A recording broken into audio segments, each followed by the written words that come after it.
এসএসসিতে ফেল করলেও থাকছে এইচএসসিতে ভর্তির সুযোগ। এই নিয়ম এই প্রসঙ্গে বিস্তারিত কথা বলতে আমাদের সাথে যুক্ত হচ্ছেন অধ্যাপক ডক্টর কায়কোবাদ হোসেন, শিক্ষাবিদ। তাকে স্বাগত জানাচ্ছি একাত্তর সকালে। শুভ সকাল।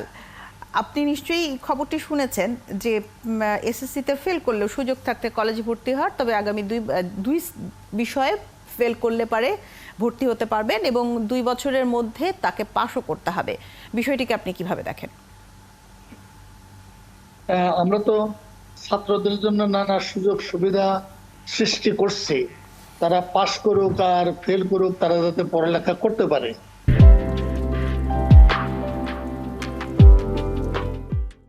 এই কথাও সত্য যে আমাদের যে ছাত্ররা পড়ালেখা করে, বিশেষ করে বিশ্ববিদ্যালয় পর্যায়ে যায়, সেই যে জ্ঞান, যে দক্ষতা সে অর্জন করে, তার কতটুকু দেশের কল্যাণে কাজে লাগে সেটাও একটি প্রশ্ন। যেমন এখানে আমি বুঝতে পারি যারা ফেল করছে, অকৃতকার্য করছে, তারা যাতে জীবনে থেমে না যায়, এই জন্য সরকার চাচ্ছে যে ঠিক আছে তারা কলেজে ভর্তি হোক এবং যে বিষয়গুলো ফেল করেছে সেই বিষয়গুলো আবার পরীক্ষা দিয়ে পাশ করবে। এখন কলেজে ভর্তি হলে তাদেরকে তো একটা বাড়তি চাপ থাকবে, কলেজের চাপ থাকবে, তার উপর তাদের চাপ থাকবে যে এসএসসিতে যে বিষয়গুলো ফেল করেছে সে বিষয়গুলোতে তাদের পাশ করতে হবে। এখন আমি বুঝতে পারি যারা ফেল করেছে তাদের প্রস্তুতি এমনিতেই দুর্বল, সেই দুর্বল ছাত্ররা যদি কলেজে ভর্তি হয়, কলেজের পড়ালেখা তাদের চালিয়ে যাওয়া বেশ একটু কঠিন হবে।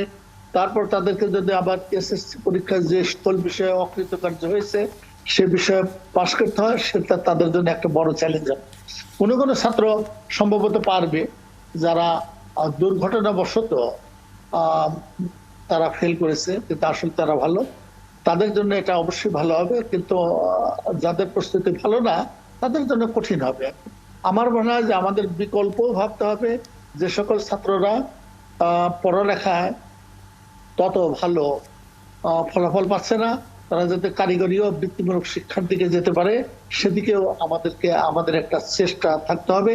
কারণ কারিগরি ও বৃত্তিমূলক শিক্ষা লাভ করলে তারা যে দক্ষতা অর্জন করবে সেই দক্ষতা দিয়ে তারা দেশের সেবা করতে পারবে এবং তাদের নিজেদের একটা পেশা হবে যেখানে তারা উপার্জন করবে। আমরা বারবার পরিবর্তন দেখছি শিক্ষাক্রমের, পাঠ্যপুস্তকের পরিবর্তন, শিক্ষাক্রমের পরিবর্তন, এবং এবার গত বছরে প্রথম, ষষ্ঠ এবং সপ্তম, চলতি বছর দ্বিতীয়, তৃতীয়, অষ্টম এবং নবম শ্রেণীতে নতুন শিক্ষাক্রম বাস্তবায়ন করা হয়েছে।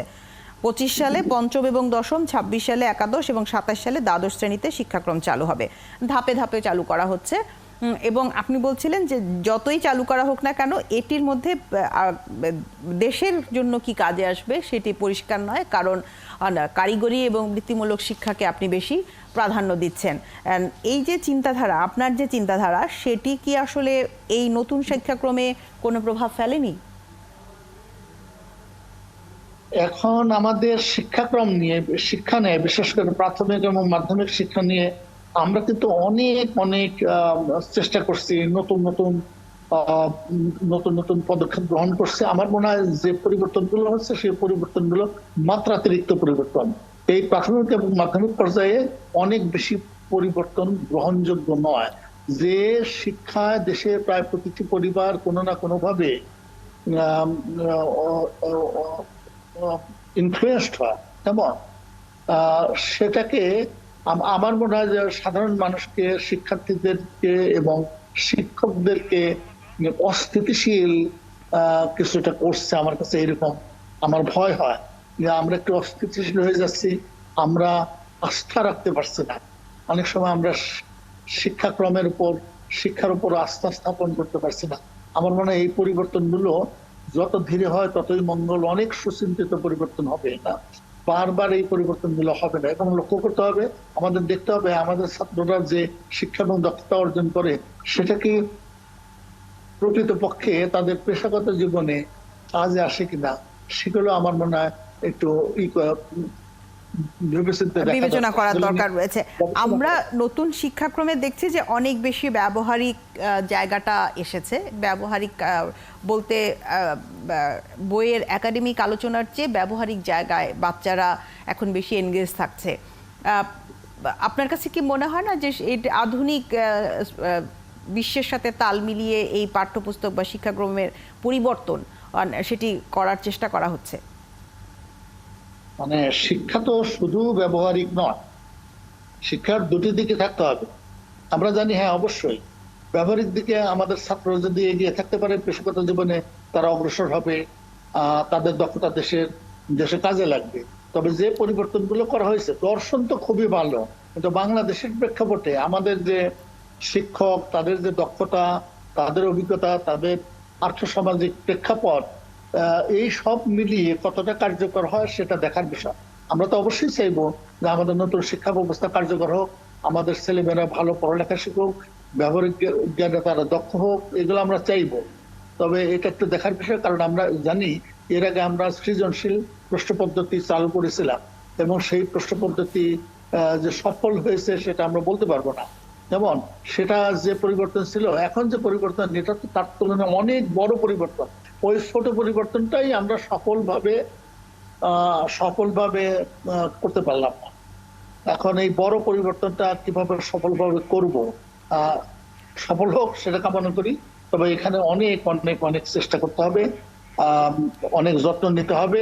এখন আমরা দেখছি যে আমরা পূর্ব প্রস্তুতি ছাড়া, যথাযথ প্রস্তুতি ছাড়াই আমরা ছাত্রদেরকে ক্লাসে নিয়ে যাচ্ছি।